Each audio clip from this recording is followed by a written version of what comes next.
Quel est l'avenir de l'Afrique dans un monde multipolaire en perspective? Alors, déjà, bonne chose, il faut se rappeler, parce que je vais quand même reprendre un petit peu la question que vous m'avez posée. L'ambassadeur, il y a une demande de remplacement, pas de fermeture. Donc, c'est important de le souligner, c'est que cet homme pose problème. Je ne le connais pas bien, donc là, je ne vais pas revenir sur ce qu'a dit Béhanzin, parce qu'il en a dit beaucoup plus et il le connaît beaucoup mieux que moi.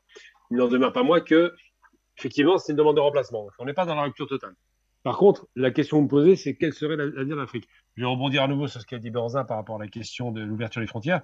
Je pense que l'ouverture des frontières, c'est encore, pour des questions sécuritaires, encore à peu près, peut-être très, peut-être trop tôt. Je dirais qu'il faut prendre un peu le temps d'organiser les choses.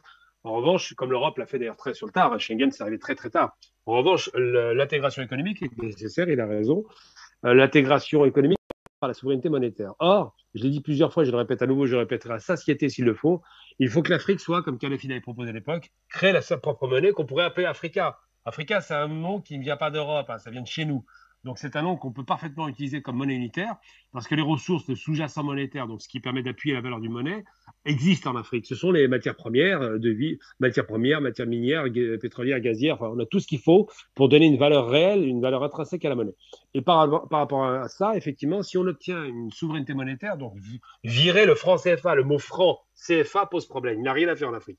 Là, je suis catégorique là-dessus. Il faut virer cette monnaie de singe, qui a un vulgaire papier imprimé en France, et créer sa propre monnaie. Ça, c'est effectivement une chose qui est nécessaire pour la souveraineté. Deuxième aspect, quel est l'avenir de l'Afrique?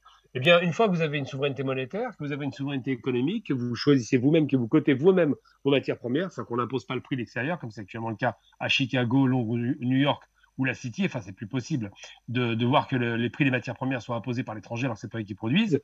Une fois que vous garantissez ça, ce qu'avait fait d'ailleurs en son temps au Fouet-de-Boigny, il a tenté d'imposer le prix du cacao. Ça lui a coûté cher parce qu'il était seul. Aujourd'hui, si plusieurs pays se coalisent pour imposer le prix des matières premières, comme ce sera le cas pour le gaz, par exemple, c'est en train de se mettre en place, eh bien, à ce moment-là, on aura une souveraineté. Et l'avenir de l'Afrique. Alors, l'Afrique, c'est quoi? C'est pas une Afrique, c'est un continent immense, le plus grand continent de la Terre, le plus riche de la Terre, le plus jeune de la Terre, le plus ouvert sur la Terre, puisqu'on a accès aux océans et aux mers de toutes parts, eh bien l'Afrique peut devenir un continent central. Il suffit d'un tout petit développement économique pour avoir un décollage vertical, puisqu'on a une moyenne de croissance de 5% par an, ce qui n'est pas rien. Et je pense que l'avenir de l'Afrique, c'est de devenir un partenaire incontournable du reste du monde, tout en étant maître à bord. Ça signifie que les ressources minières, les terres rares, enfin, tout ce dont le monde a besoin pour exister, est concentré en Afrique. Si on est capable, si les Africains sont en mesure de pouvoir se mettre d'accord pour faire en sorte que toutes ces ressources extraordinaires soient d'abord quantifiées, soient vérifiées, qu'on ait une idée précise de ces ressources et qu'à partir de là, on peut fixer des prix et surtout imposer un agenda, à ce moment-là, l'Afrique devient le terrain central de l'humanité. Donc je pense que l'avenir de l'Afrique, il est évidemment, on parle d'avenir, c'est l'avenir de l'humanité, tout simplement. L'avenir de l'Afrique, c'est l'avenir de l'humanité. Et que si l'humanité ne veut faire sans l'Afrique, eh bien, elle va s'effondrer. Et si l'Afrique n'est pas capable de gérer sa propre puissance par rapport au reste de l'humanité, elle s'effondrera aussi. Donc l'interconnexion est possible. Des pays comme la Russie, la Chine, l'Inde, ou l'Iran, ou d'autres pays arabes d'ailleurs en l'occurrence, peuvent montrer des relations saines avec l'Afrique pour développer ces pays-là, pour développer ces richesses, pour faire en sorte qu'il y ait une autonomie et qu'il y ait une indépendance totale économique. Et une fois que vous avez l'indépendance économique, eh bien, vous réussissez tout. J'en veux pour preuve l'euro. L'euro, cette monnaie, ben, les Américains n'y croyaient pas, mais elle est quand même arrivée finalement, au bout d'un long processus difficile et torturé, eh bien, l'euro a protégé l'Europe depuis sa naissance, pendant plus de 20 ans. Donc, ça en dit long sur la souveraineté d'un pays. Ça commence d'abord par la souveraineté monétaire, ensuite la souveraineté évidemment sécuritaire, être capable de produire ses propres armements, être capable de former ses propres armées, et puis surtout la souveraineté culturelle. Il faut revenir à la culture africaine. Il faut sortir de ces langues qui sont empruntées à l'Occident, parce que le seul pays d'Afrique aujourd'hui, à part les pays arabes, qui parle sa propre langue, c'est l'Éthiopie. C'est très triste. Il faut quand même revenir à des fondamentaux. Les Africains ont des langues, il faut qu'elles soient enseignées, qu'elles soient codifiées, qu'elles soient parlées, écrites et lues.